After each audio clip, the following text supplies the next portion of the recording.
Okay, Gretchen Bowman. I'm going to tell you a little bit of our story. We are very, very grateful for the community here in the Palouse and all it's meant to us. No? Okay. Now? So in fall of 1997, we purchased a square 40 acres that is part of a larger tract that was homesteaded in 1885. And we had our third child and moved into the house and property, which had been rented for 23 years, showed a great deal of neglect. Over the course of the next couple of years, we cleared away mountains of brush and trash and set up a few fences. Our only farm equipment consisted of a Troy-built rototiller, a push lawnmower, and a chainsaw. Our plan was to expand our gardening efforts, raise an animal or two for our freezer, and eventually have a couple of dairy goats and a small flock of chickens to feed our growing family. To go back in time, both my husband and I have completed Bachelor of Science degrees in Animal Science from the University of Idaho and the University of Vermont, respectively. We had different focuses. Mine was sustainable agriculture and dairy husbandry, and my husband was animal nutrition and agribusiness. We met in Peace Corps in Honduras to pursue international agricultural careers.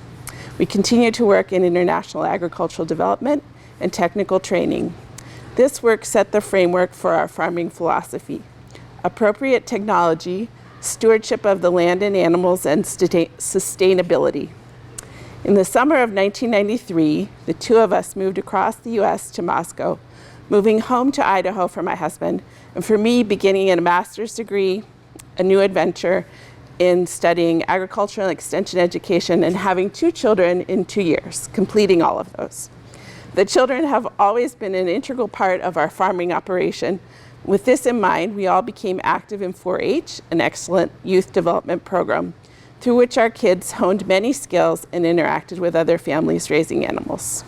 All of this set the foundation by which Bowman Kids Eggs Enterprise was launched, selling 12 to 15 dozen eggs a week to friends, neighbors, and the co-op.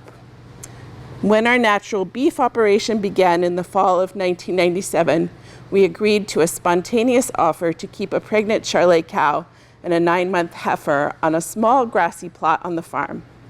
In this, we were helping out our dear friend and mentor, former U of I beef herdsman Denny Falk. The experiment turned into a permanent arrangement, and with the encouragement of other friends, we raised a handful of animals for beef. Each year, we kept replacement heifers out of our own herd, and the Charolais from the U of I provided a genetic basis for very docile mother cows. More animals meant more hay and pasture ground needed to provide feed. We planted peas as a cover crop for our grass legume mixture, and it is important to us to raise all of the majority of the hay and pasture that our animals eat. Soil and plant species improvement is another aspect of our farm management. At first, we worked with a neighbor who cut hay on his property, but after about 6 years, we were able to invest in equipment of our own and the headaches that come with that.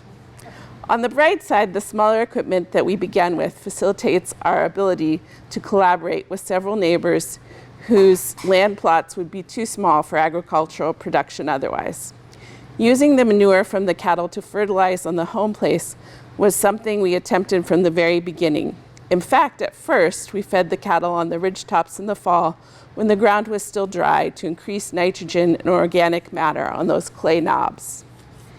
In 2013, that brought a turning point in our farming operation. Most of our family labor set off for college, and the cattle herd required a record number of 8,900 small square bales of hay.